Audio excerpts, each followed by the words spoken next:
கெட்டில்ல first ஒரு non veg நான் try பண்ணியிருக்கேன். அதுவும் நான் ரொம்ப நாளாக சாப்பிடணும்னு நினச்சேன். எனக்கு ரொம்ப பிடிச்ச ப்ரான் ட்ரை பண்ணியிருந்தேன். வாங்க நான் எப்படி பண்ணுறேன்னு பார்க்கலாம். ஆக்சுவலாக இன்றைக்கி பவித்ராவுக்கு பர்த்டே, வீட்டுக்கு வந்து சாப்பிட்றதுக்கு இன்வைட் பண்ணியிருந்தாங்க. என்ன செய்ய போகிறேன்னு கேட்டிருந்தப்போ ப்ரான் செய்ய போகிறேன்னு சொல்லியிருந்தாங்களா. நானும் வந்து கெட்டில ப்ரான் வந்து ட்ரை பண்ணணும்னு நினச்சிட்டே தான் இருந்தேன். சரி ஓகே, இதே யூஸ் பண்ணி நம்ம ட்ரை பண்ணலான்னு சொல்லிட்டு எனக்கு வந்து தனியாக வாங்கிட்டு வந்து கொடுக்குறீங்களான்னு சொல்லி கேட்டேன். வாங்கிட்டு வந்து கொடுத்துட்டாங்க. அது கூடவே சேர்த்து அதுக்கு தேவையான வெங்காயம், தக்காளி, பச்சை மிளகா, புதினா, கொத்தமல்லி, கருவேப்பிலை எல்லாமே எடுத்து வந்து கொடுத்துட்டாங்க.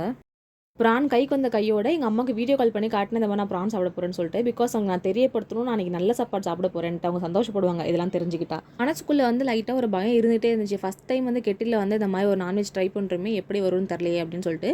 ஒரு டைம் செய்கிறப்ப நமக்கு பயமாக இருக்கும். செஞ்சு பழகிட்டோம் அப்படின்னா அது வந்து ஈஸி தூசி பீசி அப்படி மாறிடும். அதை மாதிரி தான் எனக்கு கொஞ்சம் எனக்கு பயமாகவே இருந்துச்சு. என்கிட்ட வந்து வெங்காயம், தக்காளி, இஞ்சி, பூண்டு அது எல்லாமே இருந்துச்சு தான். பட் என்கிட்ட இருக்காதுன்னு நினச்சிட்டாங்க போல். அதனால் வந்து எனக்கு எடுத்து கொடுத்துருந்தாங்களா, அதனால் என்கிட்ட இருந்ததெல்லாம் யூஸ் பண்ணிவிட்டு அவங்க கொடுத்ததெல்லாம் வந்து அப்படியே நான் வச்சுட்டேன். ஓகே, அவங்க ஃப்ரெஷ்ஷாக கொடுத்துருக்காங்க, நம்ம அதை வச்சலாம், நம்மள்ட்ட ஏற்கனவே பழசாக இருக்கே, அதெல்லாம் நம்ம யூஸ் பண்ணிக்கலாம்னு சொல்லிட்டு அதை நான் யூஸ் பண்ணியிருந்தேன். வெங்காயம் மட்டும் கட் பண்ணி வச்சுட்டு தக்காளி, இஞ்சி, பூண்டு, பச்சை மிளகாய் இது எல்லாமே வந்து நான் வந்து மிக்ஸ் பண்ணி கிரைண்ட் பண்ணி வச்சுக்கிட்டேன். அப்படியே வெளியேருந்து பார்க்குறதுக்கு இது நல்லா மஞ்சிருந்த மாதிரி தான் இருந்துச்சு. நான் வந்து எல்லாத்தையுமே போட்டு கலரப்போ தான் பார்த்தேன், இது வந்து இஞ்சிலாம் வந்து சரியாக அரையாமல் அப்படியே இருந்துச்சு. பெரிய வெங்காயத்தை பார்த்தோன்னே ஆசை வந்ததும் இந்த பெரிய வெங்காயத்தை எடுத்து நான் கட் பண்ணிட்டேன். பட் ப்ரான்ஸ்க்கு வந்து நார்மலாகவே நம்ம வந்து வெங்காயம் வந்து கொஞ்சம் கம்மியாக தான் போடணும்னு சொல்லுவாங்க. ஏன்னா ப்ரான்னாலே நார்மலாக கொஞ்சம் ஸ்வீட்னஸாக தான் இருக்கும். ஆனியன்ஸ்லாம் கொஞ்சம் அதிகமாக போட்டோன்னா இன்னும் ரொம்ப வந்து இனிக்க ஆரம்பிச்சிடும் அப்படின்ட்டு. அதனால் கம்மியாக போட்டு கொஞ்சம் அப்படியே ரைத்தா மாதிரி பண்ணிடலான்னு சொல்லிட்டு எடுத்து வச்சிட்டேன். பிகாஸ் எனக்கு வந்து எந்த இதுவாக இருந்தாலும் ரைத்தா இருந்துச்சு அப்படின்னா எனக்கு நல்லா உள்ளே இறங்கும் சாப்பாடலாம். ஆக்சுவலி அந்த வீடியோ வந்து நான் சண்டே எடுத்திருந்தேன். அதுக்கு முன்னாடி ஒரு 2 வீடியோ ஷூட் பண்ணி எடிட் பண்ணி வாய்ஸ் ஓவர்லாம் கொடுத்து வச்சிருந்தேன். அந்த வீடியோஸ்லாம் அப்லோட் பண்ணிவிட்டு அதுக்கப்புறம் இந்த வீடியோ அப்லோட் பண்ண நான் வச்சுருக்கேன். ஓகே, எடுத்ததுமே கெட்டில் ஆன் பண்ணாமல் எண்ணெய் போட்டு ஸ்பைசஸ்லாம் போட்டு ஆனியன்லாம் போட்டுட்டு அதுக்கப்புறமா தான் கெட்டில் ஆன் பண்ணேன். ஒரு 70% இந்த டைம் வந்து நல்லா குக்காக இருந்துச்சு. அதுக்குள்ளே வந்து சூடு தாங்க முடியாமல் டப்புன்னு ஆஃப் ஆகிடுச்சு. அப்புறம் ஒரு அது திரும்ப ஆன் ஆகிறதுக்கு ஒரு 3 to 4 minutes கிட்ட ஆச்சு இந்த டைமு.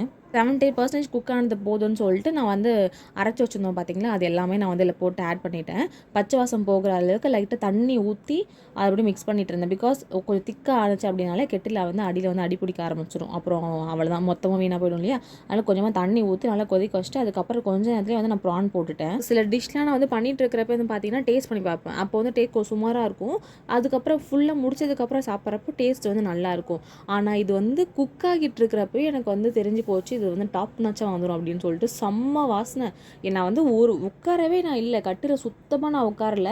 கொஞ்சம் நேரம் வந்து ஜூஸ் குடிச்ச நடுவில் கொஞ்சம் பசி ஆரம்பிச்சது இந்த வாசனை கேட்டு பார்த்து அப்படின்னு சொல்லிட்டு உட்காராமல் நடந்துக்கிட்டே இருந்தேன். எப்போ முடியும்ன்ட்டு அந்த அளவுக்கு எனக்கு அப்படியே பயங்கரமாக டெம்ட் ஆகிடுச்சு இந்த ஸ்மெல்லு. லாஸ்ட்டாக கருவேப்பிலை, கொத்தமல்லி, புதினா அதை மட்டும் போட்டுட்டு லெமன் கொஞ்சமாக பிழிஞ்சு விட்டு நான் இறக்கிட்டேன். இது வந்து டேஸ்ட்டு செம்ம சூப்பராக இருந்துச்சு. ஃபஸ்ட்டு வாய் எடுத்து வைக்கிறப்ப எனக்கு கண்ணில் தண்ணி வந்துருச்சு. காரமாக வச்சான்னு கேட்காதீங்க. ரொம்ப நாளுக்கு அப்புறம் ஏதோ ஒரு நல்ல சாப்பாடு, வீட் சாப்பாடு சாப்பிட்ற மாதிரி. பவித்ரா எனக்கு அப்பப்போ எடுத்து வந்து கொடுப்பா, என்ன செஞ்சாலும். இப்போ ரீசெண்டாக கூட பிரியாணிலாம் கூட எடுத்து வந்து கொடுத்துருந்தா. ஆனால் என்னவோ எனக்கு ஹாஸ்டலில் இப்போலாம் சுத்தமாக ஃபுட்டு சரி இருக்க மாட்டேன். ரிப்பீட்டட் ஃபுட்டு, வெறும் சேமியா, ரவா அந்த மாதிரி இருக்கா. ரொம்ப நாளுக்கு அப்புறம் இந்த மாதிரி சாப்பிட்டோன்னே அப்போ அவ்வளோ ஒரு திருப்தி எனக்கு மனசுக்கு. ஓகே காய்ஸ், அவ்வளோதான். நான் நல்லா சாப்பிட்டு என்ஜாய் பண்ணேன். நீங்களும் வீடியோ பார்த்து என்ஜாய் பண்ணிப்பீங்கன்னு நினைக்கிறேன். Bye bye.